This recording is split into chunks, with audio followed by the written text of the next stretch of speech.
পাল্টাপাল্টি হামলা আরও জোরদার। ইরানের 6 বিমানবন্দরে এয়ার স্ট্রাইক ইসরায়েলের, কঠোর ব্যবস্থার হুঁশিয়ারি খামেনের।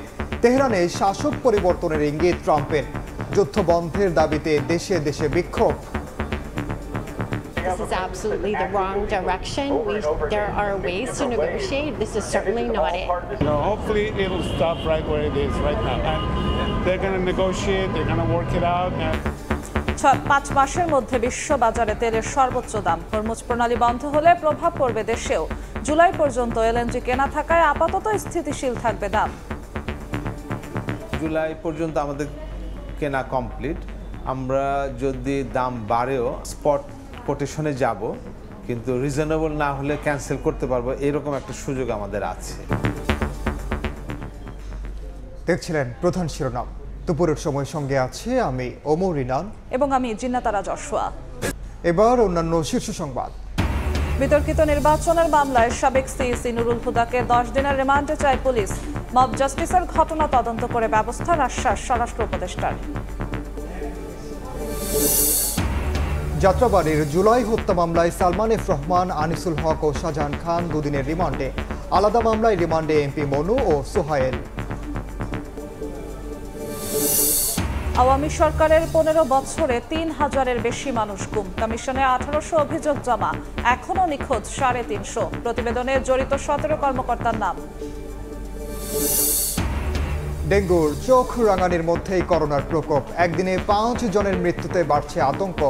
উদ্বিগ্ন না হয়ে সবাইকে সচেতন হওয়ার পরামর্শ বিশেষজ্ঞের। এবং এনবিআর আলাদা করার প্রতিবাদ কর্মকর্তা কর্মচারীদের। ঢাকা সহ দেশের সব কার্যালয়ে কলম বিরতি। কাল পরশুও কর্মসূচির ডাক, চেয়ারম্যানের পদত্যাগ দাবি।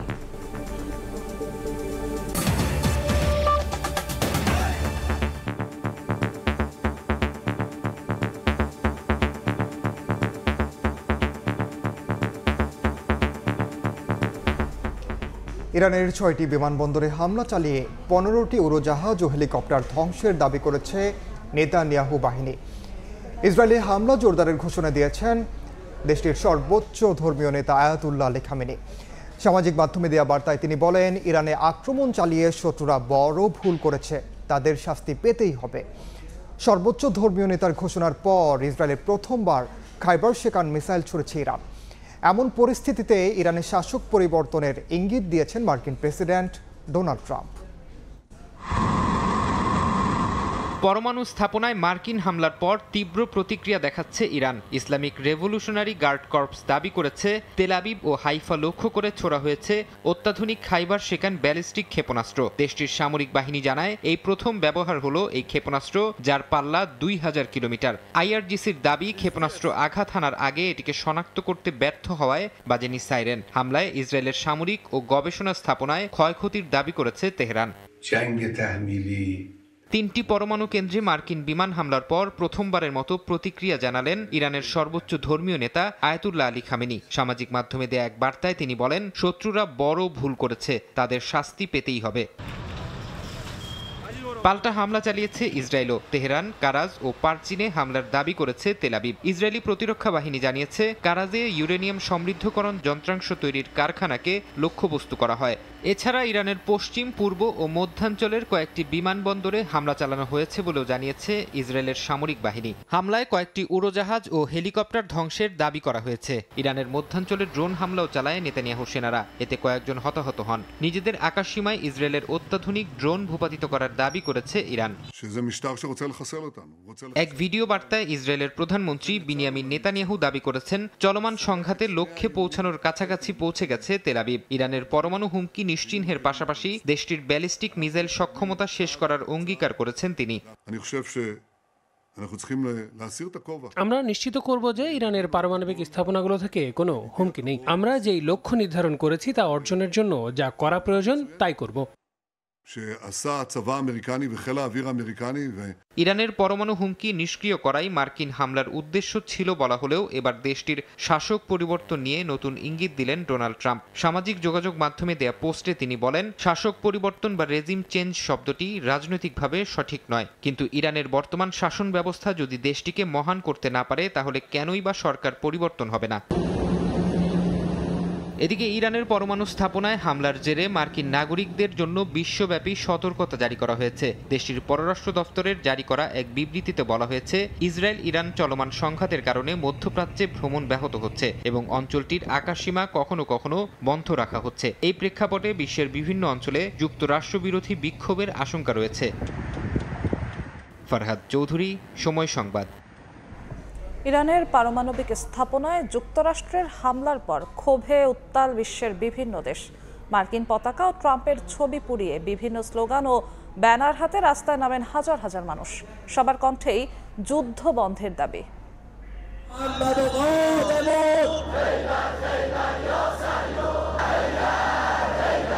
সবার কণ্ঠে একই slogan, no compromise no surrender. পিছু হটা নয়, প্রতিশোধই একমাত্র পথ। এমন শপথে উত্তাল ইরানের রাজধানী তেহরান। যুক্তরাষ্ট্রের বিমান হামলার পরদিনই বিক্ষোভে নামেন হাজারো মানুষ, যেখানে সামিল হন খোদ প্রেসিডেন্ট পেজেশকিয়ানো। ইসরায়েলকে পুরোপুরি ধ্বংস করে মার্কিন ঘাঁটিগুলোতে আঘাত হানার হুঁশিয়ারিও দেন তিনি। এই যুগে যখন শত্রুরা কোনো আইন বা নীতিমালার প্রতি দায়বদ্ধ নয়, আমাদের উচিত সামরিক বিকল্পে এগিয়ে যাওয়া। ইসরায়েলকে ধ্বংস করে যুক্তরাষ্ট্রের ঘাঁটিগুলোর ওপর আঘাত হেনে তাদের অঞ্চল ছাড়তে বাধ্য করতে হবে। আমেরিকা খুব বড় একটি ভুল করেছে। আমরা বহু বছর ধরে এই ভুলের অপেক্ষায় ছিলাম। এখন আমরা তাদের এমনভাবে জবাব দেব যাতে তারা সারা জীবন তা মনে রাখে। তেহরানে ক্ষোভের আগুন ছড়িয়েছে কানাডা ও লস অ্যাঞ্জেলেসেও। শত শত মানুষের কণ্ঠে যুদ্ধ বন্ধের দাবি। কেউ কেউ পুড়িয়েছেন মার্কিন পতাকা। তারা বলছেন, ফিলিস্তিনে গণহত্যা চালিয়ে যেতে এই যুদ্ধ বাধাতে চান ট্রাম্প। যুক্তরাষ্ট্রে বসবাসরত ইরানিরা বলছেন, পরিবারের কাউকে হারাতে চান না তারা। গতকাল বোমা বর্ষণের খবর শুনে আমি সত্যি স্তম্ভিত হয়ে গিয়েছিলাম। কংগ্রেসের তদারকি নেই, প্রেসিডেন্ট নিজেই সিদ্ধান্ত নিয়েছেন। পাকিস্তানের করাচিতেও বিক্ষোভে নামেন হাজারো মানুষ। যুক্তরাষ্ট্র ও ইসরায়েলের পতাকা পুড়িয়ে ক্ষোভ জানান তারা। তাদের দাবি, জাতিসংঘ সনদের চরম লঙ্ঘন করেছে যুক্তরাষ্ট্র। ট্রাম্পকে শীর্ষ সন্ত্রাসী হিসেবে আখ্যা দিয়েছেন ফিলিপিন্সের বিক্ষোভকারীরা। ইয়াসমিন অনন্যা, সময় সংবাদ। হরমুজ প্রণালী বন্ধের সিদ্ধান্ত কার্যকর হলে বিশ্ববাজারে বাড়বে জ্বালানির দাম। বিকল্প পথে আমদানিতে বাড়বে পরিবহন ব্যয়। মধ্যপ্রাচ্য থেকে বাংলাদেশে এলএনজি আমদানিতেও প্রভাব পড়বে বলছেন বিশ্লেষক। পেট্রোবাংলার চেয়ারম্যান জানালেন, জুলাই পর্যন্ত এলএনজি কেনা থাকায় আপাতত স্থিতিশীল থাকবে দাম, তবে দীর্ঘমেয়াদে সংকট হলে প্রভাব পড়তে পারে।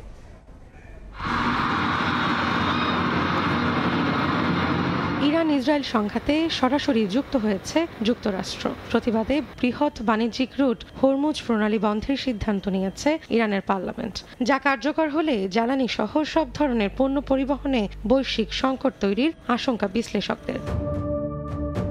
বিশেষজ্ঞরা বলছেন, প্রণালী বন্ধ হলে বৈশ্বিক জ্বালানির বাজারে নৈরাজ্য দেখা দিতে পারে। 34 কিলোমিটারের দীর্ঘ এই জলপথ চিন্তা বাড়াচ্ছে বাংলাদেশেরও।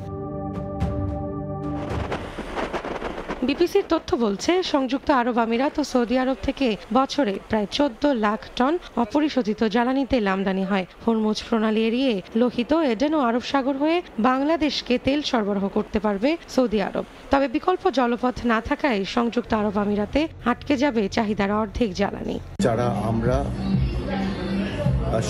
সদা সর্বদা নির্ভরশীল এই মধ্যপ্রাচ্য থেকে জ্বালানি সরবরাহের উপরে, সেটা গ্যাস হোক কিংবা লিকুইড ফুয়েলই হোক, আমাদের জন্য একটা বড় বিপর্যয়ের সম্ভাবনা আছে।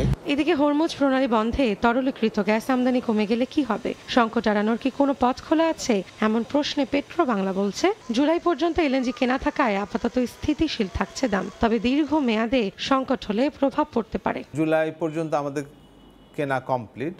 আমরা যদি দাম বাড়েও আমরা হয়তো আরও 1 সপ্তাহ বা 2 সপ্তাহ পর্যন্ত স্পট কোটেশনে যাব, কিন্তু রিজনেবল না হলে ক্যান্সেল করতে পারবো, এরকম একটা সুযোগ আমাদের আছে। যদি কোনো কারণে হরমুজ প্রণালীর ব্যাপারটা নিশ্চিত হয়, আমরা কাতারের সাথে কথা বলে চেষ্টা করব যে বিকল্প পথ বের করার জন্য। বিশ্ববাজারে পরিবহন খরচ বাড়লে স্পট মার্কেট থেকে কিনে দাম সমন্বয় করা হবে বলে জানান পেট্রোবাংলার চেয়ারম্যান। স্পটে হয়তো এটা একটা ইম্প্যাক্ট হতে পারে।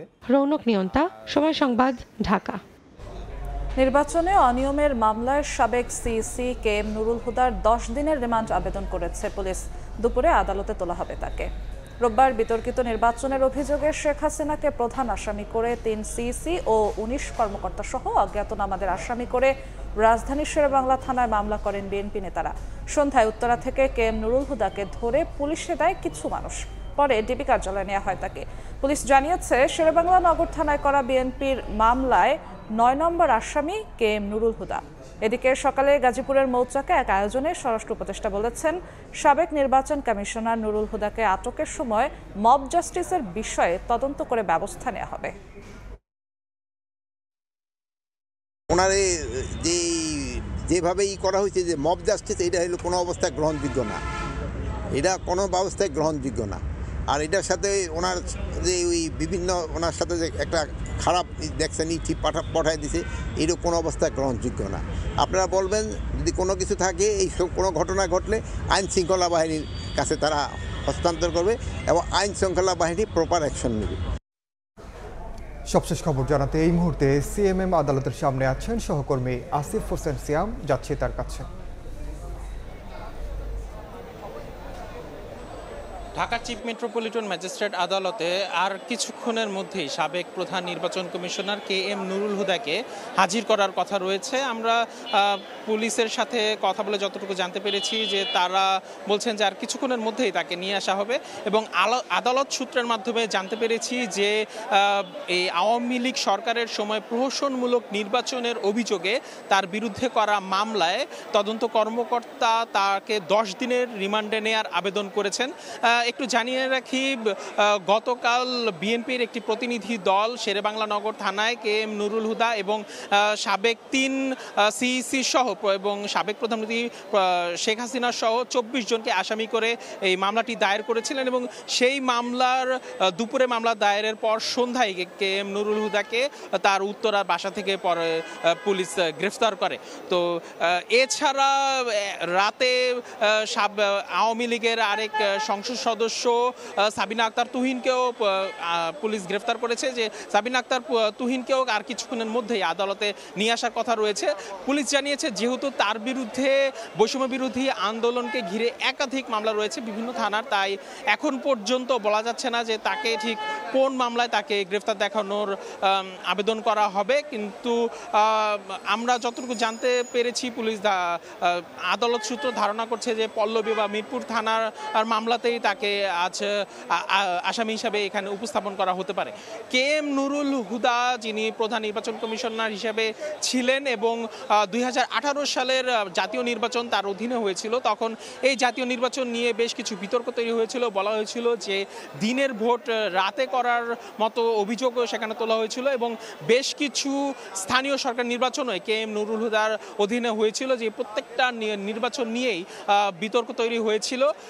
এবং যদিও সেই মুহূর্তে KM নুরুল হুদা প্রত্যেকটি নির্বাচনকে সুষ্ঠু দাবি করেছিলেন, কিন্তু প্রহসনমূলক নির্বাচনের দায়ে আজ KM নুরুল হুদাকে আদালতে আনার কথা রয়েছে। তো আদালত পাড়া থেকে এখন পর্যন্ত আমার কাছে এই ছিল সর্বশেষ।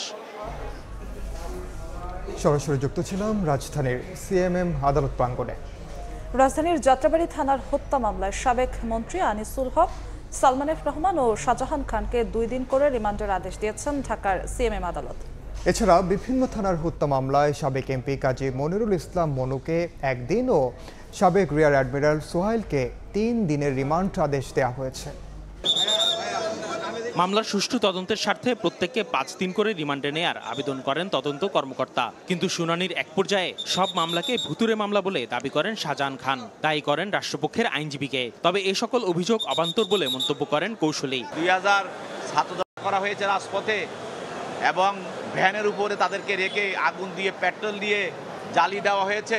এগুলিকে যদি শাহজাহান খান ভূতের গল্প বলেন তাহলে জাতির কাছে এটা হাস্যকর ছাড়া কিছু নয়। ওনার এই বক্তব্যগুলি বিজ্ঞ আদালত গ্রহণ করেনি এবং ওনাকে এই ধরনের বক্তব্য থেকে নিবৃত্ত থাকার জন্য আদালত ওনাকে নির্দেশ দিয়েছে। পরে উভয় পক্ষের শুনানি শেষে 3 আসামিকেই 2 দিন করে রিমান্ডের আদেশ দেন বিচারক। এছাড়া বিভিন্ন থানার হত্যা মামলায় সাবেক এমপি কাজী মনিরুল ইসলাম মনুকে 1 দিন, রিয়ার অ্যাডমিরাল সোহেলকে 3 দিন এবং সাবেক এমপি আকম সারওয়ার জাহান বাদশাহ ও সাবেক প্রতিমন্ত্রী ABM তাজুল ইসলামকে গ্রেফতার দেখিয়ে কারাগারে পাঠানোর আদেশ দেন আদালত। যাদেরকে গ্রেফতার দেখানো হয় তাদেরকে জেল হাজতে প্রেরণ করা হয়, আর যাদের বিরুদ্ধে রিমান্ড মঞ্জুর করা হয় তাদেরকে জিজ্ঞাসাবাদ করার জন্য তদন্তকারী কর্মকর্তার কাছে তাদেরকে ন্যস্ত করা হয় জিজ্ঞাসাবাদ করার জন্য। রাষ্ট্রপক্ষের আইনজীবী আরও জানান, জুলাই হত্যাযজ্ঞের বিচার প্রক্রিয়ার মানদণ্ড নিয়ে প্রশ্ন তোলার সুযোগ নেই। আসিফ মোহাম্মদ সিয়াম, সময় সংবাদ, ঢাকা। 2018 সালের জাতীয় নির্বাচনে শতভাগ ভোট পড়েছে এমন কেন্দ্রের সংশ্লিষ্ট কর্মকর্তাদের খুঁজছে দুদক। ভোট কারচুপির সঙ্গে জড়িত এসব ব্যক্তিদের তথ্য পেতে নির্বাচন কমিশনে চিঠি পাঠিয়েছে সংস্থাটি। এরই মধ্যে বেশ কিছু কর্মকর্তার নথিপত্র হাতে পেয়েছে দুদক। একই সঙ্গে এই ভোটে অনিয়মে জড়িতদের অবৈধ সম্পদও খুঁজছে তারা। চলতি বছরের জানুয়ারিতে 2018 সালে রাতের ভোটের অভিযোগের অনুসন্ধান শুরু হয়। দুদকের অভিযোগে বলা হয়, শেখ হাসিনার নেতৃত্বে ওবায়দুল কাদেরের সার্বিক ব্যবস্থাপনায় আওয়ামী লীগের বিভিন্ন স্তরের নেতাকর্মীরা রাতের ভোট বাস্তবায়ন করে। আর এই কাজে সহযোগিতা করেন পুলিশের তৎকালীন আইজিপি জাভেদ পাটোয়ারি, ডিএমপির সাবেক কমিশনার আসাদুজ্জামান মিয়া, র্যাবের সাবেক প্রধান বেনজির আহমেদ, পুলিশের সাবেক আইজিপি শহীদুল হক, শেখ হাসিনার প্রতিরক্ষা বিষয়ক উপদেষ্টা তারেক আহমেদ সিদ্দিক, তৎকালীন জনপ্রশাসন বিষয়ক উপদেষ্টা এইচ.টি. ইমাম সহ বিভিন্ন পর্যায়ের সরকারি ও নির্বাচন কমিশনের কর্মকর্তা।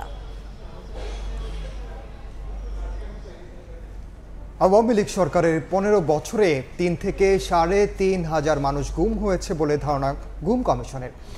যদিও এ পর্যন্ত অভিযোগ এসেছে 1,850 জনের, যার মধ্যে আবার 350 এখনও নিখোঁজ। তাদের খোঁজে চিঠি দেওয়া হয়েছে পুলিশকে। তথ্য চাওয়া হয়েছে ভারতের কাছেও। গুম কমিশনের দ্বিতীয় অন্তর্বর্তী প্রতিবেদনে গুমে জড়িত দেশের 7 সংস্থার পাশাপাশি ভারতীয় গোয়েন্দা বাহিনীরও ভয়াবহ নির্যাতনের চিত্র ফুটে উঠেছে। জড়িত 17 কর্মকর্তার নামও এসেছে প্রতিবেদনে। মাসুদুর রহমানের রিপোর্ট।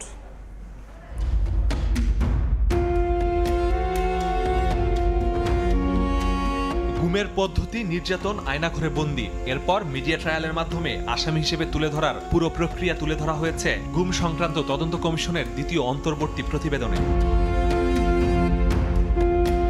বেশিরভাগ ক্ষেত্রেই সাদা পোশাকে অপহরণের পর গাড়িতে করে নিয়ে যাওয়া হয় অজ্ঞাত স্থানে। তদন্তে উঠে এসেছে গুমের পর প্রতিরক্ষা গোয়েন্দা সংস্থা ডিজিএফআই এর joint interrogation cell, JIC, RAB এর task force for interrogation, TFI বা র্যাব সদর দপ্তরের গ্লাস হাউস সহ 16টি গোপন বন্দিশালায় রাখা হতো ভুক্তভোগীদের।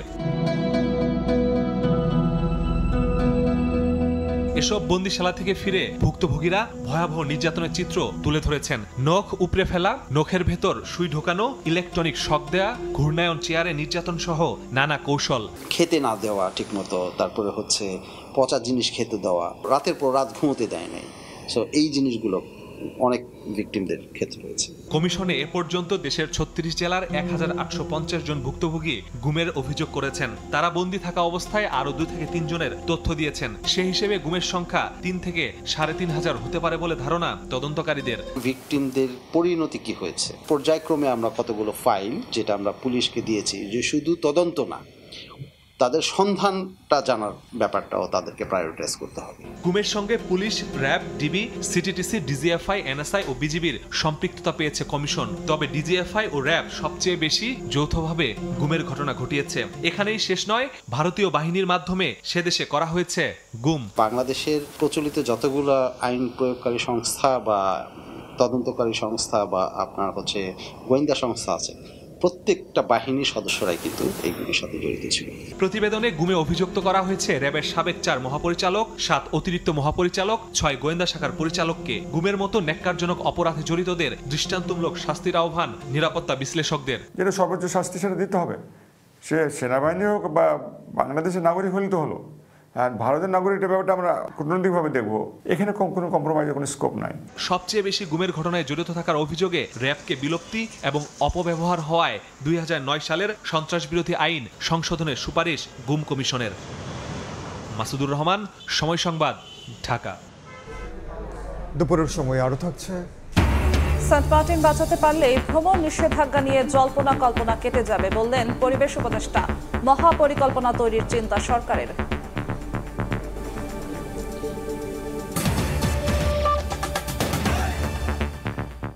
নতুন বাংলাদেশ তৈরির জন্য জুলাই গণ অভ্যুত্থানে 4 জন স্কাউট জীবন দিয়েছেন, যা বিশ্বের ইতিহাসে বিরল বলে জানিয়েছেন প্রধান উপদেষ্টা ডক্টর মোহাম্মদ ইউনূস। সকালে রাজধানীর তেজগাঁওয়ে প্রধান উপদেষ্টার কার্যালয়ে স্কাউটদের শাপলা কাপ অ্যাওয়ার্ড তুলে দেন তিনি। এ সময় প্রধান অতিথির বক্তব্যে নিজের স্কাউটস জীবনের স্মৃতি রোমন্থন করেন ডক্টর ইউনূস। জানান, 7ম শ্রেণীতে থাকতে স্কাউটের সঙ্গে যুক্ত হন তিনি। এরপর নানা কর্মসূচিতে অংশ নিয়ে দেশ বিদেশ ঘুরেছেন। স্কাউট জীবনের স্মৃতিচারণ করতে গিয়ে বেশ আপ্লুত হয়ে পড়েন প্রধান উপদেষ্টা। এ সময় তিনি নতুন স্কাউটদের আরও বেশি মনোযোগী হওয়ার নির্দেশ দেন। পরে কাপ কার্নিভাল উদ্বোধন করেন ডক্টর ইউনূস। সারা বিশ্বের স্কাউটিংয়ের ক্ষেত্রে আজকে একটা বিশেষ গৌরবের দিন, যে 8 জন স্কাউট আত্মাহুতি দিল দেশের জন্য, দেশের মানুষের জন্য, নতুন বাংলাদেশ সৃষ্টি করার জন্য। সেটা দিয়েই এই ইতিহাসের সৃষ্টি। স্কাউটিংয়ের ইতিহাসে এরকম নজির আর কোথাও নাই। আমার কৈশোর এবং তারুণ্য কেটেছে স্কাউটিং দিয়ে। ক্লাস 7 থেকেই শুরু আমার এই যাত্রা, আর থামেনি। বিশ্ব জাম্বুরি হলো কানাডাতে 1955 সালে, 15 বছর বয়স তখন।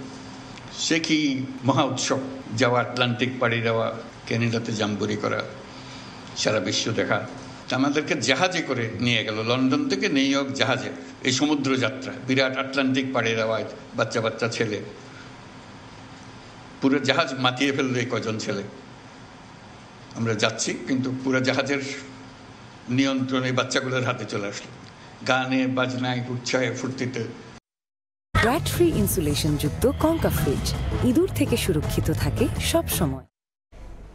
ডেঙ্গুর চোখ রাঙানির মধ্যেই করোনার প্রকোপ। এরই মধ্যে শনাক্ত হচ্ছে চিকনগুনিয়াও। 3 রোগের লক্ষণ প্রায় একই হওয়ায় জনমনে বাড়ছে উদ্বেগ। তবে আতঙ্কিত না হয়ে সবাইকে সচেতন হওয়ার পরামর্শ দিচ্ছেন বিশেষজ্ঞরা। করোনা ভাইরাসে আক্রান্ত হয়ে একদিনে 5 জনের মৃত্যুতে জনমনে বাড়ছে উদ্বেগ। যদিও চিকিৎসকরা বলছেন এখনও উদ্বিগ্ন হওয়ার মতো পরিস্থিতি তৈরি হয়নি। যারা আক্রান্ত হচ্ছেন তাদের অধিকাংশই হার্ট, কিডনি সহ নানা জটিলতায় ভুগছেন আগে থেকেই। এ যেমন ডিএনসিসি কোভিড হাসপাতালে মারা যাওয়া 2 রোগীই ছিলেন অন্য রোগে আক্রান্ত। বর্তমানে হাসপাতালটিতে করোনায় আক্রান্ত হয়ে ভর্তি আছেন 15 জন, যার মধ্যে 7 জনেরই লাগছে আইসিইউ সাপোর্ট। আমরা যেই পেশেন্টগুলো পাই মোস্টলি দেখা যায় সিরিয়াস পেশেন্টই আছে, বিভিন্ন জায়গা থেকে যেহেতু রেফার্ড হয়ে আসে। তো কিছু কিছু পেশেন্ট কিন্তু আমাদের এখানে আমরা আউটডোরেও পাচ্ছি। তবে এখন পর্যন্ত আমি মনে করি যে সংখ্যাটা কন্ট্রোলেই রয়েছে, এরকম না যে একেবারে বিয়ন্ড কন্ট্রোল। যারা ভর্তি রোগী রয়েছে তার মধ্যে কিন্তু এখন 7 জনকে অক্সিজেন দিতে হচ্ছে। এর মধ্যে একজনের কন্ডিশন ক্রিটিক্যাল এবং গতকাল কিন্তু একজন মারা গিয়েছে। যদিও তার মৃত্যুর কারণ পুরোপুরি কোভিড বলা যাবে না, কারণ তার কিন্তু সাথে কোমরবিডিটি রয়েছিল। এদিকে করোনার সঙ্গে পাল্লা দিয়ে দেশে বাড়ছে ডেঙ্গু রোগের সংখ্যাও। সেই সঙ্গে যুক্ত হয়েছে চিকুনগুনিয়া। 3 রোগের লক্ষণ প্রায় একই ধরনের হওয়ায় বিড়ম্বনায় পড়ছেন অনেকে। চিকিৎসকরা বলছেন যে কোনো লক্ষণেই নিতে হবে পরামর্শ। অনেক সময় ডেঙ্গু এবং কোভিডের উপসর্গগুলো কিছুটা কাছাকাছি, সেই ক্ষেত্রে কিন্তু আমাদের জন্য ডিফারেন্সিয়েট করাটা একটু ডিফিকাল্ট হয়। সেই ক্ষেত্রে আসলে আমরা সবসময় টেস্টের মাধ্যমেই খুব সহজে আমরা আলাদা করতে পারি। সবশেষ একদিনে ডেঙ্গুতে আক্রান্ত হয়ে হাসপাতালে ভর্তি হয়েছেন 329 জন। চলতি বছর করোনায় মৃত্যুর সংখ্যা দাঁড়িয়েছে 16 জনে। মনির হোসাইন, সময় সংবাদ, ঢাকা। এদিকে বরিশাল বিভাগ জুড়ে ডেঙ্গুর মারাত্মক প্রকোপের মধ্যেই বাড়ছে করোনা সংক্রমণ। তবে তেমন কোনো প্রস্তুতি নেই কর্তৃপক্ষের। শেরেবাংলা মেডিকেল কলেজ হাসপাতালের করোনা শনাক্তের RT-PCR ল্যাবের যন্ত্রাংশ অচল, নেই নমুনা সংগ্রহের কিটও। চিঠি চালাচালি করেও মিলছে না সমাধান। অপূর্ব অপুর রিপোর্ট। 2020 সালের মে মাসে শের-ই-বাংলা মেডিকেল কলেজের মাইক্রোবায়োলজি বিভাগে করোনা শনাক্তের RT-PCR ল্যাব প্রতিষ্ঠা করা হয়। সেখানে 2টি মেশিনে প্রতিদিন গড়ে 96টি করে পরীক্ষা হতো, কিন্তু 2 বছর ধরে ব্যবহৃত না হওয়ায় 2টি যন্ত্রই অচল হয়ে পড়েছে। নেই করোনা পরীক্ষার কিট। ভোগান্তিতে পড়েছেন রোগীরা। জনবল প্রয়োজন, PCR মেশিন এবং বায়োসেপ্টিক ক্যাবিনেট দুইটাই সার্ভিসিং এবং ক্যালিব্রেশন প্রয়োজন, আর হলো আমাদের কিট নাই। যদি প্রমাণিত হয় যে মেশিন ঠিক আছে, আমাদেরকে অধিদপ্তর জানিয়েছে যে আমরা দ্রুতই কিট পেয়ে যাব। বরিশালে এরই মধ্যে 6 জন করোনা শনাক্ত হয়েছেন, তবে হাসপাতালে আলাদা করে আইসোলেশন ওয়ার্ড করা হয়নি এখনো। এদিকে ডেঙ্গুর হট জোন বরগুনাতে। রোগীর চাপে তিল ধরা ঠাঁই নেই জেনারেল হাসপাতালে। বিঘ্নিত হচ্ছে স্বাস্থ্যবিধি। ঝুঁকি বাড়ছে করোনা ভাইরাস সংক্রমণেরও। জেলায় একটি RT-PCR ল্যাব স্থাপনের জন্য স্বাস্থ্য মন্ত্রণালয়ে আবেদন করেছেন সিভিল সার্জন। বাইরে থেকে অনেক অতিথি আসতেছে, সেক্ষেত্রে করোনা ঝুঁকিটা অনেক ক্ষেত্রে বাড়তেছে এবং আমরা এটা নিয়ে শঙ্কিত।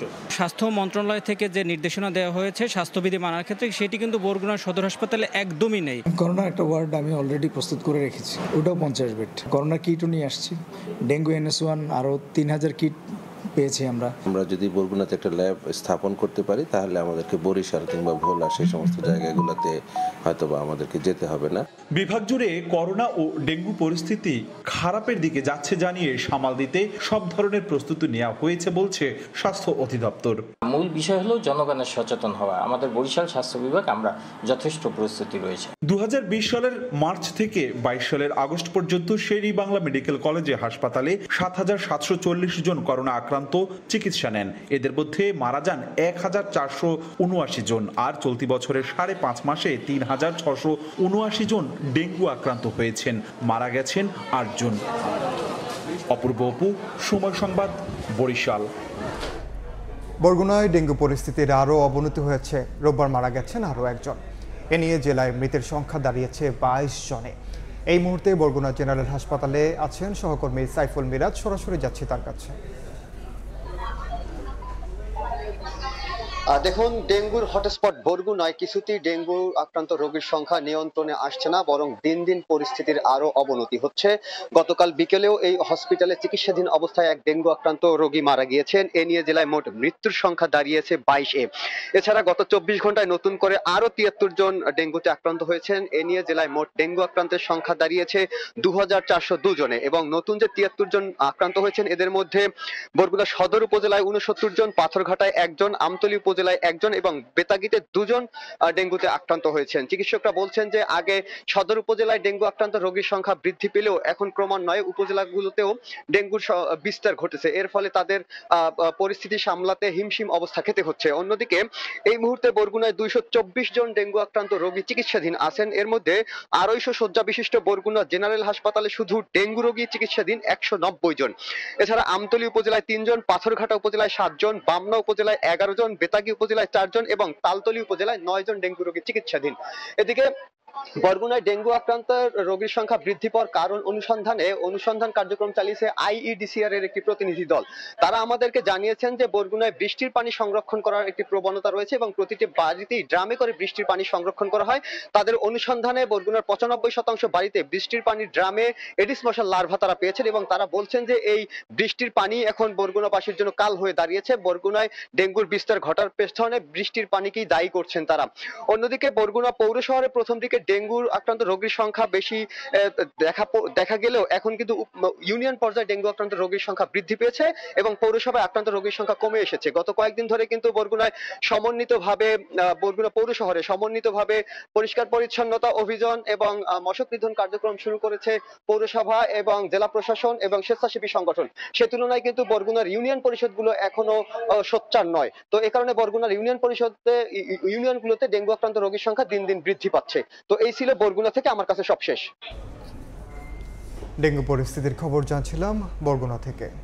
এদিকে সেন্ট মার্টিন বাঁচাতে পারলেই ভ্রমণ নিষেধাজ্ঞা নিয়ে জনমনে তৈরি হওয়া সব জল্পনা কল্পনা কেটে যাবে বলে মন্তব্য করেছেন পরিবেশ উপদেষ্টা সৈয়দা রিজওয়ানা হাসান। জানান, দেশের একমাত্র প্রবাল দ্বীপ নিয়ে মাস্টার প্ল্যান তৈরির চিন্তা করছে সরকার। সকালে সচিবালয়ে সংবাদ সম্মেলনে তিনি আরও জানান, কাঁচা বাজার পলিথিন মুক্ত করতে পাটের ব্যাগ উৎপাদন করা হবে।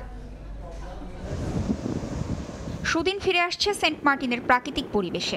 পর্যটক ভ্রমণে নিষেধাজ্ঞা থাকায় দ্বীপের বাইরের কোনো মানুষ নেই কোনো কোলাহল। প্রকৃতি নিজের মতো করে অপরূপ সৌন্দর্যে ফিরছে। সকলকে স্বাগত জানাই। পরিবেশ মন্ত্রণালয়ের বিধিনিষেধ ঘিরে বঙ্গোপসাগরের কোলের দ্বীপটি নিয়ে জল্পনা কল্পনাও কম নয়। তবে সেন্ট মার্টিনকে বাঁচাতে পারলেই কেটে যাবে জনমনের সব শঙ্কা। একথা জানিয়ে পরিবেশ উপদেষ্টা জানান, দেশের একমাত্র প্রবাল দ্বীপটি নিয়ে মাস্টার প্ল্যান করার চিন্তা চলছে। সেন্ট মার্টিনের ব্যাপারে আমাদের বক্তব্য হচ্ছে আমরা দ্বীপটাকে প্রথমে বাঁচাবো। দ্বীপটাকে বাঁচালে সকল আশঙ্কাই দূর হয়ে যাবে। বিশ্ব পরিবেশ দিবস ও পরিবেশ মেলা উপলক্ষে সোমবার সচিবালয়ের সংবাদ সম্মেলনে উপদেষ্টা আরও জানান, শতভাগ পলিথিন ব্যাগ মুক্ত হয়েছে দেশের সব শপিং সেন্টার। আর কাঁচা বাজার পলিথিন মুক্ত করতে পাটের ব্যাগ উৎপাদন করা হবে। সরকার প্রাথমিক পর্যায়ে বাজার মনিটরিং করছে। শপিং সেন্টারগুলো শতভাগ পলিথিন ব্যাগ মুক্ত হয়েছে। পাট এবং বস্ত্র মন্ত্রণালয় দায়িত্ব নিয়েছে। তারা ঢাকা এবং চট্টগ্রামকে প্রাথমিকভাবে টার্গেট করে পাটের ব্যাগ উৎপাদন করবে। এতে আমাদের পাটকলগুলোও চালু হবে।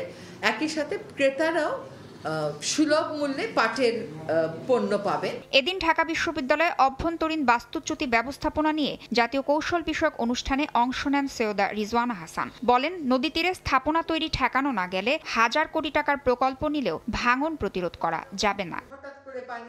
তাসনিয়া নিশাত মিম, সময় সংবাদ, ঢাকা। পুরান ঢাকার তাঁতীবাজার এলাকায় অনুমোদনহীন ভবন ও ঝুঁকিপূর্ণ স্থাপনার বিরুদ্ধে অভিযান চালিয়েছে রাজুক। এ সময় ভেঙে ফেলা হয় কয়েকটি ভবন। পরে পরিকল্পনা ছাড়া নির্মিত স্থাপনা সরিয়ে নিতে দোকান মালিকদের 1 মাস সময় বেঁধে দেন নির্বাহী ম্যাজিস্ট্রেট। দোকান সরিয়ে নিতে মালিকদের কাছ থেকে নেওয়া হয় লিখিত সম্মতিপত্র। এ সময় রাজুক জানায়, নির্ধারিত সময়ের মধ্যে স্থাপনা না সরালে ভবিষ্যতে আরও কঠোর ব্যবস্থা নেওয়া হবে। তবে অভিযানের আগে নোটিশ না পাওয়ার দাবি করেছেন দোকান মালিকরা।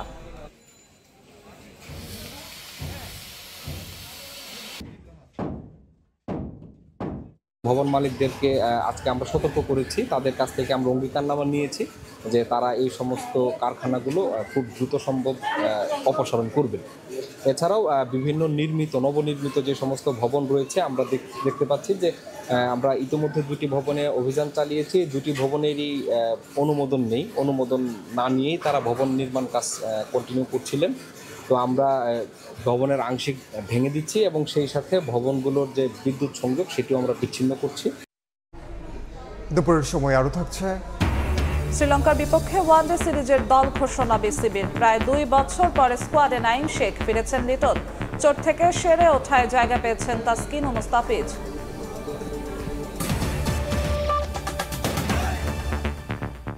জাতীয় রাজস্ব বোর্ড আলাদা করে জারি করা প্রজ্ঞাপন বাতিল এবং চেয়ারম্যানের পদত্যাগের দাবিতে আবারও কলম বিরতি কর্মসূচি পালন করেছেন প্রতিষ্ঠানটির কর্মকর্তা কর্মচারীরা। ঢাকাসহ সারা দেশের স্থানীয় কার্যালয় ও কাস্টমস অফিসে সকাল 9টা থেকে দুপুর 12টা পর্যন্ত কর্মসূচি পালন করেন তারা। কাল পরশুও একই কর্মসূচি পালনের ঘোষণা দেওয়া হয়। চেয়ারম্যানকে অপসারণ না করলে 28 জুন থেকে কমপ্লিট শাটডাউন পালনের ঘোষণা দেওয়া হয়েছে। এর মধ্যে আগারগাঁওয়ে এনবিআর ভবন ও আশপাশের এলাকায় সব ধরনের সভা নিষিদ্ধ করে 144 ধারা জারি করেছে ডিএমপি। এনবিআরকে ভেঙে রাজস্ব নীতি ও রাজস্ব ব্যবস্থাপনার নামে আলাদা দুটো বিভাগ চালু করতে 12 মে রাতে প্রজ্ঞাপন জারি করে সরকার। তবে প্রতিষ্ঠানটির কর্মকর্তা কর্মচারীদের প্রতিবাদের মুখে তা আগামী 31 জুলাই পর্যন্ত স্থগিত করা হয়েছে। এর মাঝে এটি বাস্তবায়ন প্রক্রিয়া সহজ করতে একটি কমিটি গঠন করে সরকার। সেখানে এনবিআর সংস্কার ঐক্য পরিষদের অংশীদারিত্ব না থাকায় আবারও কলম বিরতি পালন করছেন প্রতিষ্ঠানটির কর্মীরা। অন্যায়ভাবে আমাদের আন্দোলনের সম্মুখ সারির আমাদের মেধাবী অফিসারদেরকে বাংলাদেশের বিভিন্ন জায়গায় তারা বদলি করে দিয়েছে এবং চাকরি বিধিও তারা মানতে চায় না, তারা স্ট্যান্ড রিলিজ করেছে। সত্যিকার অর্থে সংস্কার করতে হয়, রিফর্ম করতে হয়, তাহলে এই চেয়ারম্যানকে রেখে কোনো সংস্কার হবে না। যে 6 সদস্য কমিটি গঠন করা হয়েছে সেখানে আমরা চাচ্ছিলাম আমাদের যেন কোনো প্রতিনিধি থাকে। পতিত ফ্যাসিস্ট আওয়ামী লীগ সরকারের এজেন্ডা বাস্তবায়নকারী 44 আমলার মধ্যে তালিকায় 3 নম্বরে রয়েছে বর্তমান এনবিআর চেয়ারম্যান। সোমবার সকাল 9টা থেকে দুপুর 12টা পর্যন্ত কলম বিরতি পালনের পর সংবাদ সম্মেলনে এনবিআর সংস্কার ঐক্য পরিষদ জানায়, দাবি আদায় না হলে আগামীতে তারা কঠোর কর্মসূচির দিকে যাবে। পদত্যাগ করতে হবে বোর্ড চেয়ারম্যানকেও। সকল বদলি আদেশ আজ 23 জুন 2025 খ্রিস্টাব্দ তারিখের মধ্যে বাতিল করা না হলে আগামী 24 জুন 2025 খ্রিস্টাব্দ তারিখে আন্তর্জাতিক যাত্রী সেবা এবং রপ্তানি ব্যতীত কাস্টমস ও ভ্যাট বিভাগের সকল দপ্তরে 9টা থেকে দুপুর 5টা পর্যন্ত সকল কর্মকর্তা কর্মচারীদের রাজস্ব ভবনে অবস্থান এবং কলম বিরতি। সংবাদ সম্মেলনে বলা হয়, চেয়ারম্যানকে অপসারণ না করা হলে আগামী 28 জুন থেকে আন্তর্জাতিক যাত্রী সেবা ব্যতীত কর, কাস্টমস ও ভ্যাট বিভাগের সকল দপ্তরে লাগাতার কমপ্লিট শাটডাউন চলবে। সাইফুল ইসলাম, সময় সংবাদ, ঢাকা। চলতি বছরের প্রথম 4 মাসে ইউরোপীয় ইউনিয়নে 806 কোটি 96 লাখ ডলারের তৈরি পোশাক রপ্তানি করেছে বাংলাদেশ। বছর ব্যবধানে রপ্তানি বেড়েছে প্রায় 24%। ইউরোপীয় ইউনিয়নের পরিসংখ্যান কার্যালয় ইউরোস্ট্যাটের সূত্রে এমন তথ্য জানা গেছে। প্রবৃদ্ধির হিসেবে ইউরোপীয় ইউনিয়নের শীর্ষ 3 পোশাক রপ্তানিকারক দেশের মধ্যে সবচেয়ে এগিয়ে বাংলাদেশ। এ সময়ে রপ্তানি বেড়েছে চীন, ভারত, পাকিস্তান ও কম্বোডিয়ারও। সবচেয়ে বেশি 838 কোটি 76 লাখ ডলারের তৈরি পোশাক রপ্তানি করেছে চীন। বছর ব্যবধানে বেড়েছে 21%। এরপরেই রয়েছে বাংলাদেশের অবস্থান। কয়েক মাসের মধ্যে একীভূত হচ্ছে গ্লোবাল ইউনিয়ন সহ ইসলামী ঘরানার 5 ব্যাংক। বাংলাদেশ ব্যাংকের এমন সিদ্ধান্তে আপত্তি তুলে এক্সিম ব্যাংক বলছে, একীভূত নয়, একাই ব্যাংকিং কার্যক্রম চালাতে চায় তারা। শুধু তাই নয়, কেন অতি দুর্বল ব্যাংকগুলোর সঙ্গে তাদের মেলানো হচ্ছে স্পষ্টভাবে সেই কারণও জানতে চায় প্রতিষ্ঠানটি। অর্থনীতিবিদরা বলছে, ব্যাংকিং রেজুলেশন অর্ডিন্যান্স মেনে একীভূত করা হলে আপত্তি তোলার সুযোগ নেই কারণ। প্রথম ধাপে আমরা যেটা আশা করছি যে কিছু ব্যাংককে আমরা একীভূত করব, সেটা হয়তো আগামী কয়েক মাসের মধ্যে আমরা কাজটা শুরু করে দেবো। এটার সাথে সরকার পরিবর্তনের কোনো সম্পর্ক নয়, এটা একটা চলমান প্রক্রিয়া। যখন যেখানে হস্তক্ষেপ করার প্রয়োজন কেন্দ্রীয় ব্যাংক মনে করবে, কেন্দ্রীয় ব্যাংক সেটা করবে। দুর্বল ব্যাংক একীভূত করতে সম্প্রতি বাংলাদেশ ব্যাংকের গভর্নরের এমন বক্তব্যের পর আবারও সামনে আসে এবার একসঙ্গে মিলছে কোন ব্যাংকগুলো। পাঁচটা ব্যাংকটা একত্রীভূত করতে গিয়ে আমাদের এক্সিম ব্যাংকটাকে কিভাবে কেন এখানে ঢুকাচ্ছেন উনি, এটা আমার কাছে বোধগম্য না। কেন্দ্রীয় ব্যাংকের তথ্য, এবার একীভূত হচ্ছে Exim global union, first security ও সোশ্যাল ইসলামী ব্যাংক। ব্যাংকগুলোর বর্তমান কার্যক্রমে দেখা যাচ্ছে আমদানি রপ্তানি বাণিজ্যের সঙ্গে প্রবাসী আয় দেশে আনার ক্ষেত্রে অন্য 4 ব্যাংকের চেয়ে বেশ এগিয়ে এক্সিম ব্যাংক। এক্সিম ব্যাংকের খেলাপি ঋণ যেখানে 28%, সেখানে এর দ্বিগুণের বেশি 58% সোশ্যাল ইসলামী ব্যাংকের। আর শতভাগ খেলাপি ঋণের দিকে হাঁটা ফার্স্ট সিকিউরিটি ইসলামী ব্যাংকের রয়েছে 93%, গ্লোবাল ইসলামী ব্যাংকের 94% ও ইউনিয়ন ব্যাংকের খেলাপি ঋণের পরিমাণ 96%। এমন চিত্র তুলে ধরে কোনোভাবেই একীভূত হতে চায় না এক্সিম ব্যাংক। কোন গ্রাউন্ডে, কোন বেসিসে, কোন মানদণ্ডে আমাদেরকে ওদের সাথে একত্রীভূত করবে, সেটাই আমাদের বোঝা খুব দুঃস্থ হয়ে গেছে। আমরা বুঝতেই পারতেছি না কোন গ্রাউন্ডে। আমাদেরকে যদি বলতো এই গ্রাউন্ডে তোমাকে এইভাবে করা হবে, তাহলে আমরা সেটাকে তলিয়ে দেখতাম যে আসলে ওই গ্রাউন্ডটাকে আমার পারফেক্ট কিনা। যদি ভুল থাকতো আমরা ঠিক করতাম, যদি ভুল ঠিক করার পজিশন না থাকতো তাহলে আমরা মেনে নিতাম। কোনো ব্যাংকের একা চলার সামর্থ্য থাকলে তাকে যেমন একা চলতে দেওয়া উচিত, তেমনি ব্যাংকিং রেজুলেশন অর্ডিন্যান্স মেনে একীভূত হচ্ছে কিনা তা খতিয়ে দেখার পরামর্শ অর্থনীতিবিদদের। ব্যাংকিং রেজুলেশন অর্ডিন্যান্সের ধারা অনুযায়ী তো আপনাকে কাজগুলো করতে হবে। আপনাকে জানাতে হবে যে হ্যাঁ, আপনার রেজুলেশন প্ল্যানটা আমার কাছে গ্রহণযোগ্য হয়নি, সেই জন্য আমি বিকল্প যে পথগুলি আছে, অবসায়ন, মার্জার বা বিক্রি করে দেওয়া, অন্য কোনো প্রতিষ্ঠানকে স্ট্র্যাটেজিক ইনভেস্টরকে, বা অথবা সাময়িকভাবে আপনাকে নিয়ে না জাতীয়করণ করার মতো সরকারিকরণ, সেই ধরনের পথে আমি যাচ্ছি। ওই সিদ্ধান্তটা আপনাকে জানাতে হবে। একীভূত ব্যাংকের গ্রাহকদের লেনদেনে যেমন কোনো সমস্যা হবে না, তেমনি কর্মীরা চাকরি হারাবে না বলেও জানিয়েছে বাংলাদেশ ব্যাংক। কামরুল হাসান সবুজ, সময় সংবাদ, ঢাকা।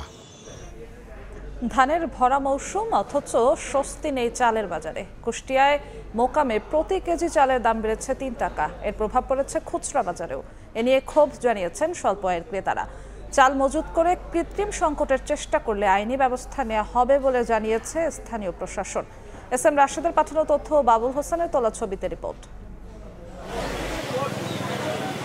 ধানের ভরা মৌসুম, এরপরও চালের বাজারে নেই স্বস্তি। কয়েকদিনের ব্যবধানে কুষ্টিয়ার খাজানগরে প্রকারভেদে চালের দাম বেড়েছে 3 টাকা পর্যন্ত। ব্যবসায়ীরা বলছেন পরিবহন খরচ ও ধানের দাম বাড়তি, এজন্য চালের দামও ঊর্ধ্বমুখী। মিলমালার মালিকরা হচ্ছে বদ্ধ করে রাখছে, আমাদের মাল সাপ্লাই দিচ্ছে না। ধানের বাজার প্রায় 80-90 টাকা বৃদ্ধি হওয়ার কারণেই চালের দাম পার কেজিতে 1 টাকা বাড়ছে। চালের দাম বৃদ্ধি শুধু মিলগেটেই থেমে থাকেনি, প্রভাব পড়েছে খুচরা বাজারেও। মিলগেটে বাসমতি চাল 78 টাকায় বিক্রি হলেও খুচরা বাজারে 82 টাকায় বিক্রি হচ্ছে। এছাড়া মিনিকেট মিলগেটে 68 টাকা আর খুচরা বাজারে 72 টাকায় কিনছেন ক্রেতারা। এই যে চালের দাম বেড়ে যাচ্ছে, এই আমরা সাধারণ মানুষ কি করে খাবো? এই ভরা মৌসুমে যদি প্রথমেই চাউলের দাম বাড়ে, তাহলে বিগত 2-4 মাস গেলে তখন তো আরো ভয়াবহ আকারে দাম বাড়বে। এদিকে চাল মজুত করে কৃত্রিম সংকটের চেষ্টা করলে আইনি ব্যবস্থা নেওয়া হবে বলে জানিয়েছে স্থানীয় প্রশাসন। চালের বাজারে যদি কোনো সিন্ডিকেট থাকে, তাহলে সেই সিন্ডিকেট আমরা ভেঙে দিব এবং সেটা আইনানুগ ব্যবস্থা নিব। আর পাশাপাশি যদি বিনা কারণে চালের দাম বেড়ে যায়, তাহলে সেই ব্যাপারে আমাদের যথেষ্ট মনিটরিং আছে। খাদ্য নিয়ন্ত্রক অফিসের তথ্য মতে জেলায় 55টি অটোরাইস মিল রয়েছে। সময় সংবাদ, কুষ্টিয়া। একদিকে টাকা, অন্যদিকে চাঁদাবাজ, সব মিলিয়ে অতিষ্ঠ নৌপথের যাত্রীরা। রাত হলেই তা বেড়ে যায় আরও কয়েক গুণ। লুটপাটে বাধা দিলে ঘটছে হত্যাকাণ্ড। এমন পরিস্থিতি তুরাগ নদে। নাকের ডগায় এত কিছু ঘটলেও রহস্যময় কারণে নিশ্চুপ প্রশাসন। জুনায়েদ রুবেলের ছবিতে মেহেদি হাসানের রিপোর্ট। প্রায় 25 দিন যাবৎ মা নার্গিস বেগমের এই চোখের পানি ঝরছে। আদরের সন্তান হারিয়ে দিশেহারা বাবা আব্দুল কুদ্দুসও। গত 31 মে বাড়ি ফেরার সময় মাঝ নদীতে নিখোঁজ হয় ছেলে সুমন মৃধা। সেই থেকেই চলছে নিদারুণ এই অপেক্ষা। পানি তো আর মারেও নাই, পানি ফালায়ও নাই, ওরা নিয়ে গেছে গা। 2-3 জায়গায় এই কেস লয়ে উড়াবাস্তি করতেছে, কিন্তু কোনো করে না, খালি কয় যে ছুটি ফল না দপ না এই আগর বাগর কয়। আশুলিয়া থেকে সেদিন তুরাগ নদীর এই পথ ধরেই কাশিমপুর যাচ্ছিল সুমন ও তার 2 সহকর্মী। গন্তব্যে পৌঁছানোর কিছু আগেই হঠাৎ ডাকাত দলের নজরে পড়ে তাদের বহনকারী নৌকাটি। ঘটনা আঁচ করতে পেরে ডাকাতদের বাধা দিতে সব চেষ্টাই করেছিলেন সুমন, তবে আর শেষ রক্ষা হয়নি। ভুক্তভোগীদের অভিযোগ 2 সহকর্মীকে নৌকার ভেতরে আটকে সুমনকে ব্যাপক মারধর করে ডাকাত দল। এরপর থেকেই আর সন্ধান মেলেনি তার। যখন কূপ দিতে লইছিল আমি এই দিক দিয়ে নিচে চলে যাই, আর আরেকজন যখন ছেলের একটা বাড়ি খাইছে, বাড়ি খাওয়ার পরে ওই সাইডে পইরা গেছে। পইরা যাওয়ার পরে ওনারে উঠিয়ে আবার ওই সামনে ফেলাইছে, সামনে ফেলিয়ে মারধর করতেছে। ছবি দেখায় ডাকাত শনাক্ত করছে, ওরা 100% শিওর দিয়ে দিছে যে ওই ছিল। অথচ কোনো পুলিশ প্রশাসন তাকে যে গ্রেপ্তার করবে এরকম কোনো প্রস্তুতি নেয় নাই। জৌলুস ফিরেছে তুরাগে, সেই সঙ্গে বেড়েছে আতঙ্ক। পরিস্থিতি এমন যে ডাকাতদের হাত থেকে বাঁচতে মাসিক চাঁদাও দিচ্ছেন এ পথের যাত্রীরা। অভিযোগ, নাকের ডগায় এত কিছু ঘটলেও নিশ্চুপ প্রশাসন। কিছু ডাকাতের দিক দিয়ে ফোন দিয়ে সেলওয়ালাদের কাছ থেকে বলে ফোন দিয়ে টাকা নিচ্ছে, টাকা না দিলে ওদের চলতে দেবে না। আমরা নদী পথটা টোটালি অরক্ষিত। রাত্রে আসে আর কি ছুরি কাছি, তারপরে অনেক আছে পিস্তল নিয়েও আসে। এলাকাবাসীর অভিযোগ, নৌ পুলিশের পরোক্ষ সহায়তায় নদীপথকে টার্গেট করেছে একটি চক্র। এসব বিষয়ে বারবার যোগাযোগ করার চেষ্টা করেও কোনো সদুত্তর মেলেনি। তবে মুঠোফোনে পুলিশ সুপারের সেই পুরনো কথা, চলছে তদন্ত। আমার তদন্ত যেটা চলছে, আমি তো সফল হতে পারি, ব্যর্থও হতে পারি, সময় দিতে হবে আমাকে। অন্ধকার নেমে এলেই তুরাগ নদীর এই পথ অনেকটা অরক্ষিত হয়ে যায়। ডাকাতির ঘটনা এ পথের যাত্রীদের কাছে এখন নিত্যদিনের ঘটনা। এমন বাস্তবতায় নৌ পুলিশের টহল জোরদারের পাশাপাশি নিখোঁজ সুমন মৃধার সন্ধান চায় এলাকাবাসী। মেহেদী হাসান, সময় সংবাদ, গাজীপুর। বরিশালে 30 দিনে 350-র বেশি অপরাধ সংঘটিত হয়েছে। 4টি খুনসহ চুরি ছিনতাইয়ের আতঙ্ক ছড়িয়ে পড়ছে। যদিও অভিযোগ পাওয়া মাত্রই অপরাধীদের শাস্তির আওতায় আনার দাবি আইন শৃঙ্খলা বাহিনীর। তবে সহাবস্থানের পরিবেশ ও আইনের কঠোর প্রয়োগের তাগিদ সচেতন মহলের। বিস্তারিত অপূর্ব অপুর রিপোর্টে ছবি তুলেছেন সুজয় দাস। বছরে একবার কোরবানির ঈদে গ্রামের বাড়ি আসেন অবসরপ্রাপ্ত সরকারি কর্মকর্তা শিল্পপতি মশিউল আলমের পরিবার। কিন্তু এবার আনন্দের ঈদ বিষণ্ণতা এনেছে তার বাসায় চুরির ঘটনায়। ভয়ের ভিতরে আছি, আতঙ্কের ভিতরে আছি, কারণ আমরা যেই আসামিকে যে ধরিয়েছি এবং তার বিরুদ্ধে যেসব আমাদের কাছে এভিডেন্স আছে যে তারা একটা চক্র, তো আমি মামলা দিয়ে ফেলেছি যারা যে কোনো সময় আমাকে হামলা করতে পারে। চোররা প্রকাশ্যে ঘুরে বেড়াচ্ছে আর আমরা খাঁচায় বন্দী হয়ে গেছি, আমরা চাই না এটা হোক। বরিশাল শহরের পুলিশ লাইন্সের অভিজাত এলাকা জব্বার মিয়ার গলিতে গত 2 মাসে প্রায় অর্ধশত বাসায় চুরি হয়েছে বলে অভিযোগ। পাশের কেডিসি কলোনি সহ আশপাশের চিহ্নিত চোর মাদকসেবীদের অপরাধে আতঙ্ক আর ভয় পিছু ছাড়ছে না স্থানীয়দের। কেডিএস বস্তি, ভাটারখাল বস্তি, এখান থেকে এবং বিসির বাংলোর পিছন থেকে ওরা আসে। যে সমস্ত ছেলেরা চুরি করে এরা সবাই ইয়াং এবং মাদকাসক্ত। ধরার পর আমরা পুলিশ খবর দিয়েছি, পুলিশ আসছে, কিন্তু পুলিশ কোনো এটার করে নাই, পুলিশ ওদেরকে ছেড়ে দিয়েছে। মানুষ সন্ধ্যার পরও ঘর দিন আনতে পারে না, মানে যে সময় সুযোগ পেয়ে যা পায় ওরা মানে চোর আর কয়েকদিন পরে ডাকাতি করবে, এই অবস্থা আর কি। গত মে মাসের 30 দিনে সরকারি হিসেবে 356টি নানা অপরাধ হলেও বেসরকারি হিসেব বলছে আরও বেশি। তবে আইন শৃঙ্খলা বাহিনী বলছে চেকপোস্ট বসানো, টহল বাড়ানো সহ অপরাধ দমনে তারা সচেষ্ট রয়েছেন। বিশৃঙ্খলা ঠেকাতে পারস্পরিক সহাবস্থান ও আইনের কঠোর পদক্ষেপ নেয়ার দাবি নাগরিক সমাজের। নাগরিক সমাজের প্রত্যাশা আইন শৃঙ্খলা বাহিনী একটিভাবে তারা তাদের যে দায়িত্ব আছে সেই দায়িত্ব পালন করবে। কেউ অপরাধ করে যে পার পেয়ে যাবে তার কোনো সুযোগ নেই, আমরা সক্রিয় আছি। চুরি হলেও আমি সবার প্রতি রিকোয়েস্ট যে আমাদের এখানে অভিযোগ করতে হবে, আমরা সেই বিষয়ে তৎপরতা নিব এবং আমরা এটা ফাইন্ড আউট করব। বরিশালে গত 1 মাসে 28টি ধর্ষণ, 4টি খুন, 1টি দাঙ্গাসহ মেট্রোপলিটন এলাকায় 140টি এবং জেলায় 216টি অপরাধ সংঘটিত হয়েছে। অপূর্ব অপু, সময় সংবাদ, বরিশাল। খেলার খবর। নানা বিতর্ক রেখে শ্রীলঙ্কার বিপক্ষে ওয়ানডে সিরিজের দল ঘোষণা করল বিসিবি। প্রায় 2 বছর পর ডাক পেয়েছেন নাইম শেখ। ওডিআই টিমে ফিরেছেন লিটন দাস ও শামীম পাটোয়ারি। ইনজুরি থেকে সেরে ওঠা স্কোয়াডে রাখা হয়েছে তাসকিন আহমেদ ও মোস্তাফিজুর রহমানকে, তবে বাদ পড়েছেন সৌম্য সরকার। আর ঘরোয়া লিগে পারফর্ম করেও 16 সদস্যের দলে জায়গা হয়নি নুরুল হাসান সোহান ও মোসাদ্দেক হোসেন সৈকতের।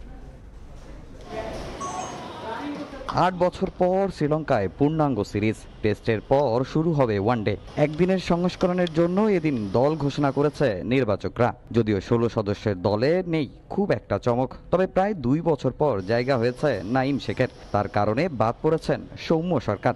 ইন্টারন্যাশনাল ক্রিকেটে এখন হয়তো খেলতে পারেননি নাঈম, তিনি অনেক হাইয়ার ইন্টেন্সিটিতে ব্যাট করছেন। এখন ডোমেস্টিকের যে বোলিং অ্যাটাক হয় তার সঙ্গে ইন্টারন্যাশনাল বোলিং অ্যাটাকের ফারাক আছে। সবশেষ নিউজিল্যান্ড এ দলের বিপক্ষে টেস্ট ও ওয়ানডে সিরিজে 2টি সেঞ্চুরি করেছেন নুরুল হাসান সোহান। বিপিএল ঘরোয়া লিগেও তার পারফরমেন্স মন্দ নয়। আলোচনায় ছিলেন এবার অন্তত ফিরবেন দলে, তবে জায়গা হয়নি তার। না রাখার কারণটা জানালেন প্রধান নির্বাচক। তিনি প্রায় 1 বছর কিন্তু এই ফিঙ্গার ইনজুরির কারণেই ট্রিটমেন্টের মধ্যে ছিলেন। তাহলে তিনি আরো অনেক শক্ত অবস্থানে পৌঁছে যেতে পারতেন। হয়তো আমরা ইন্টারন্যাশনাল ক্রিকেটে হয়তো তাকে দেখতে পেতাম। সবশেষ ডিপিএল এ টুর্নামেন্ট ছেড়া মোসাদ্দেকও উপেক্ষিত এই দলে। প্রধান নির্বাচক জানান, সর্বোচ্চ উইকেট শিকারী রাকিবুল হাসানকে কেন ডাকা হয়নি শ্রীলঙ্কা সিরিজের অনুশীলন ক্যাম্পে। মেহেদী হাসান মিরাজ আছে, মোসাদ্দেকের কোনো সুযোগ নেই। এত ভালো কোচিং স্টাফ নিয়ে কখনো এইচপি ট্রেনিং করেনি। আশাদ খান আছেন পাকিস্তানের, এবং রাকিবুল তার অভিপ্রায় ব্যক্ত করেছেন যে তিনি তার সঙ্গে কাজ করে মনে করছেন যে তার স্কিলের অনেক ইমপ্রুভমেন্ট তিনি দেখছেন। স্কোয়াডের সুখবর, পেস ডিপার্টমেন্টে ফিরেছেন তাসকিন মুস্তাফিজ। যদিও ওয়ার্কলোড বিবেচনায় তাসকিন খেলতে পারবেন না সবকটি ম্যাচ। এছাড়া এই সিরিজে সাদা বলের ক্রিকেটে অধিনায়ক হিসেবে অভিষেক হবে মেহেদী হাসান মিরাজের। তামিম হোসেন, সময় সংবাদ, ঢাকা। দুদিন ধরে ক্রিকেট পাড়ায় গুঞ্জন, অভিমানের টেস্ট ক্যাপ্টেন্সিও ছেড়ে দিচ্ছেন নাজমুল হোসেন শান্ত। এই ইস্যুতে কিছুটা রহস্য রেখে তিনি বলেছেন, দলের জন্য যেটা ভালো হবে সেটাই করবেন। গল টেস্টে জয়ের সম্ভাবনা থাকলেও ব্যক্তিগত অর্জনের জন্য খেলেছেন তিনি, এমন সমালোচনাও উড়িয়ে দিয়েছেন। কলম্বোয় গণমাধ্যমে এসব কথা বলেন শান্ত। সব থেকে ভালো মুহূর্ত তো লাস্ট টেস্টে ছিল, ব্যাক টু ব্যাক 100 ক্যাপ্টেন হিসেবে, তো তখনই বলে দিতে পারতাম না। এই মুহূর্তে এরকম কোনো কিছু প্ল্যান নেই। ভালো খেলে ছেড়ে দিতে হবে, যে মানুষকে দেখাইতে হবে এরকমও না, আবার খারাপ খেললে করা যাবে না এরকমও না। জিনিসটা হচ্ছে যেটা টিমের জন্য বেটার হবে এবং টিমের ভালো কিছু হবে ওই জিনিসটাই করা হবে। উইকেটটা যেরকম ছিল, এই উইকেটে আমার মনে হয় না যে আসলে 50 ওভারের মধ্যে অল আউট করাটা সম্ভব হতো। ইন্ডিভিজুয়াল মাইলস্টোনের জন্য এই টিমে কেউই খেলে নাই, এটা আমি 100% সিওরিটি নিয়ে বলতে পারি। এদিকে শ্রীলঙ্কার বিপক্ষে দ্বিতীয় টেস্ট সামনে রেখে কলম্বোয় অনুশীলন করছে বাংলাদেশ দল। এই মুহূর্তে কলম্বো আছেন সহকর্মী তারেক হাসান শিমুল, সরাসরি যাচ্ছে তার কাছে। শ্রীলঙ্কার বিপক্ষে দ্বিতীয় টেস্ট খেলার আগে বাংলাদেশ দল অনুশীলন শুরু করেছে। আমার পেছনে হয়তো আপনারা দেখতে পাচ্ছেন বাংলাদেশ দলের সব ক্রিকেটাররা এখানে অনুশীলন করছেন। শুরুতে আসলে ফুটবল খেলছেন তারা, গা গরম করার যে বিষয়টি থাকে অনুশীলনের পূর্বে সেই কাজটা করছেন। তারপর ব্যাটিং, বোলিং এবং কি ফিল্ডিং সেশনগুলো কাটাবেন আলাদা আলাদাভাবে কোচিং স্টাফদের সঙ্গে। নাজমুল হোসেন শান্ত টেস্ট দলের অধিনায়ক, তিনি কথা বলেছেন অনুশীলন শুরু করার আগেই। যেহেতু ওয়ানডে দল ঘোষণা হয়েছে, একটা বিষয় গুঞ্জন কিংবা আলোচনার কথাও যদি বলি, সাদা পোশাক থেকে নাজমুল হোসেন শান্ত আসলে অধিনায়কত্ব ছাড়তে চান কিনা এই বিষয়টি নিয়ে গণমাধ্যমে খবর আসার পর কিন্তু বিষয়টা আরও বেশি আলোচনার তুঙ্গে। এখন এই প্রশ্নটা আসলে করা হয়েছিল নাজমুল হোসেন শান্তকে, তিনি যদিও অনেকটা একইভাবে প্রথম টেস্টের আগে যখন আসলে বলা তার কাছে প্রশ্ন করেছিলাম যে তিনি আসলে জানতেন কিনা তাকে যে ওয়ানডে দল থেকে সরিয়ে দেওয়া হচ্ছে, তখন যেমনটা বলেছিলেন যে আসলে টেস্ট শুরুর আগে এই বিষয় নিয়ে কথা বলতে চাই না। এখনও তেমনটাই বললেন যে আসলে তিনি ক্যাপ্টেন্সি ছাড়বেন কি ছাড়বেন না সেই বিষয়টা নিয়ে এখনই আলোচনা করতে চান না, যেহেতু একদিন পরেই আরও একটি টেস্ট শুরু হবে। দলের অবস্থা ভালো রয়েছে। আরও একটা প্রশ্ন ছিল তার কাছে যে আসলে এই ধরনের আলোচনা যখন একদিন আগে শুরু হয়, তা একটা দলের ক্যাপ্টেন থাকবেন কি থাকবেন না এক টেস্টের পরে, তখন দলের অবস্থা কিংবা মোরালটা আসলে কোন অবস্থায় যায় সেই বিষয়ে শান্ত কিছুটা আক্ষেপই প্রকাশ করেছেন যে আসলে একদিন দুই দিন নয়, অন্তত মানে মাসখানেক আগেও যেন এই ধরনের কোনো আলোচনা না হয়, একটা মনোযোগ নিয়ে যেন ক্রিকেটাররা খেলতে পারেন, টেস্ট কিংবা ওয়ানডে যেই ফরম্যাটই হোক না কেন, এই বিষয়গুলো বাহিরের বিষয়গুলো যেন আলোচনায় কম আসে। তবে এই বিষয়টার আসলে খোলাসা হয়তো বা দ্বিতীয় টেস্টের পরেই হবে, শান্তর অধিনায়কত্ব থাকা না থাকা টেস্টে। তবে বাংলাদেশ দল শেষ টেস্টের জন্য প্রস্তুতি নিচ্ছে এবং কি ইতিবাচক ফলাফলের প্রত্যাশা করছে নাজমুল হোসেন শান্ত। তো আমার কাছে এই ছিল সবশেষ খবর কলম্বো থেকে। এ পর্যায়ে শীর্ষ সংবাদগুলো জানিয়ে দিচ্ছি আরেকবার।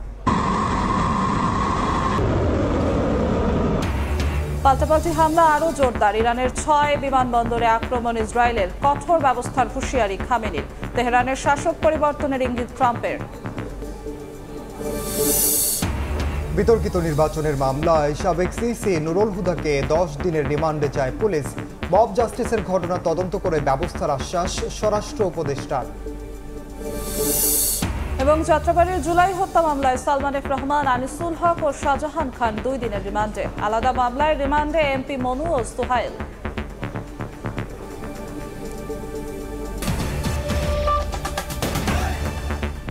এ ছিল দুপুরের সময়। সঙ্গেই থাকুন সময়ের।